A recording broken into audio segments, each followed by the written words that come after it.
dari kelompok 1 akan membahas presiden ketiga nih, yaitu B.J. Habibie. Sebelum masuk ke materi, perkenalan dulu, nama saya Aninda Latifah. Halo, nama saya Asya Samsya Putri. Halo, perkenalkan nama saya Dea Zahira. Halo, perkenalkan nama saya Kagres Ferus Alfiansa. Hai, perkenalkan nama saya Nanda Kelaziza. Halo semuanya, perkenalkan nama saya Raisa Marani. Perkenalkan nama saya Sarah Latifah Ahmad. Halo, saya Sulfa Sabrina Wibowo. Perkenalkan nama saya Zakaria Basra. Oke, selanjutnya ada pengenalan tokoh B.J. Habibie. B.J. Habibie adalah presiden ketiga di Indonesia yang dikenal sebagai ilmuwan dan ahli pesawat terbang. Ia lahir pada tanggal 25 Juni 1963 di Parepare, Sulawesi Selatan. Ia dikenal karena kecerdasannya dan jasanya dalam pesawat terbang. Oke, jadi B.J. Habibie menjadi presiden ketiga itu pada tahun 1998 hingga 1999. B.J. Habibie menjadi presiden karena ia menggantikan Soeharto yang mengundurkan diri. Sebelum jadi presiden, ia menjabat sebagai wakil presiden yang ketujuh. B.J. Habibie ini juga terkenal karena kontribusinya dalam bidang teknologi, yaitu di penerbangan, dan juga perannya dalam memicu reformasi di Indonesia.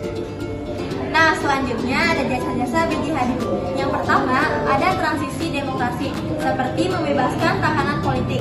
Yang kedua, ada reformasi ekonomi, yaitu menstabilkan ekonomi pasca krisis 1998. Yang ketiga, ada referendum Timor Timur, yaitu memberi kesempatan kepada rakyat Timor Timur untuk memilih merdeka atau otonomi. Dan yang terakhir, ada tokoh teknologi, seperti mendirikan IPTN atau Industri Pesawat Terbang Nusantara.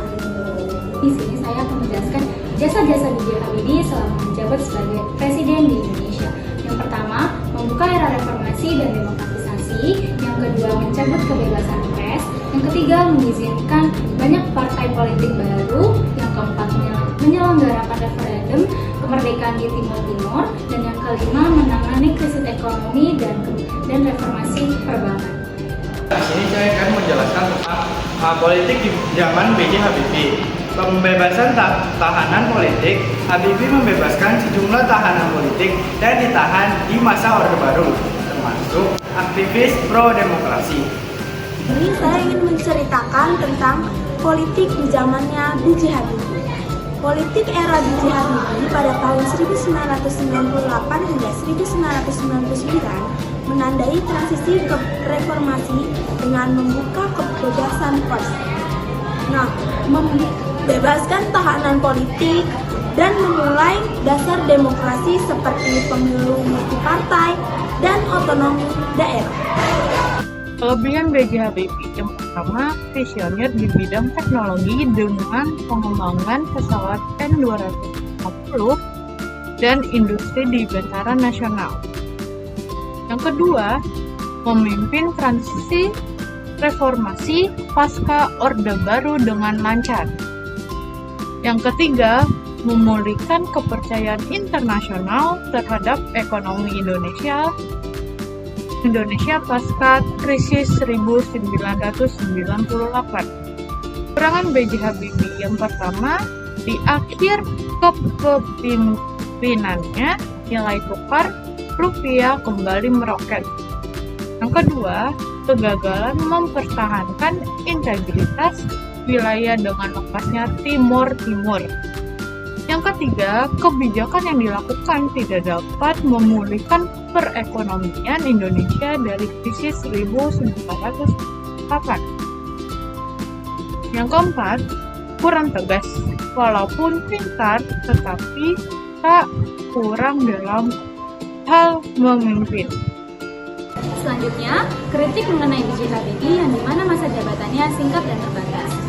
Dalam masa jabatannya yang hanya sekitar 1 tahun, banyak beberapa pihak yang menanggapi bahwa B.J. Habibie tidak sempat dapat merubah perubahan yang struktural mendalam, terutama dalam reformasi hukum, pemberantasan korupsi, dan membenahi pasca krisisnya ekonomi di 1998. Yang kedua, saya ingin menjelaskan tentang kritik B.J. Habibie. Habibie sebelumnya adalah Menteri Riset dan Teknologi di bawah Soeharto selama lebih dari 20 tahun. Karena kedekatannya dengan Orde Baru, sebagian masyarakat meragukan komitmen reformasinya di awal masa kepresidenan. Pesawat N250 adalah pesawat turboprop pertama buatan B.J. Habibie dan menggunakan sistem fly-by-wire, simbol kemajuan teknologi Indonesia meskipun terhenti akibat krisis ekonomi tahun 1998. Nah, yang kedua itu ada karirnya B.J. Habibie saat di Jerman. B.J. Habibie ke Jerman pada tahun 1955. Ia meraih gelar sebagai doktor teknik. Pada tahun 1965, ia bekerja menjadi direktur teknologi, menciptakan teori efisiensi struktur pesawat yang dikenal sebagai Habibie Factor. Selanjutnya ada peran B.J. Habibie dalam pendidikan. Yang pertama, pelopor teknologi dan pendidikan tinggi. Yang kedua, penggagas beasiswa dan pendidikan luar negeri. Yang ketiga, peningkatan R&D, penelitian dan pengembangan. Yang terakhir, inspirasi bagi generasi muda. Saya akan menjelaskan kisah cinta B.J. Habibie. B.J. Habibie dan Hasbi Ainun Besari sudah saling mengenal sejak mereka kecil. Cinta mereka tumbuh saat setelah bertemu kembali setelah B.J. Habibie pulang dari studi di Jerman. Mereka menikah pada tanggal 12 Mei 1962, lalu tinggal di Jerman dan hidup dalam kesederhanaan. Ainun sangat setia mendampingi B.J. Habibie hingga akhirnya B.J. Habibie menjadi Presiden Republik Indonesia yang ketiga. Yang selanjutnya, B.J. Habibie sangat mencintai Ainun dan menyebutnya sebagai mata dan nafasnya. Ketika Ainun wafat pada tanggal 22 Mei 2010 karena penyakit kanker, B.J. Habibie sangat merasa kehilangan dan terus mengenangnya. Kisah cinta mereka yang penuh pengorbanan ini diabadikan dalam film dan buku yang berjudul Habibie dan Ainun. Penghargaan dan warisan B.J. Habibie. Yang pertama, The Habibie Center, lembaga untuk memajukan demokrasi dan kebijakan publik berbasis penelitian.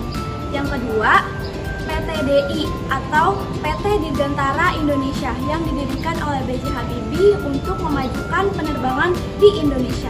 Yang ketiga, buku inspiratif Ainun Habibie. Buku ini menceritakan perjalanan cinta beliau dengan Ainun. Dan yang terakhir ada pengakuan nasional dan internasional. Beliau mendapatkan Bintang Republik Indonesia Adi Pradana. Lalu saat beliau berkuliah di ITB, beliau mendapatkan penghargaan tertinggi, yaitu Ganesha Praja Manggala Bhakti Kencana. Dan beliau mendapatkan Edward Warner Award dan Theodore von Karman Award.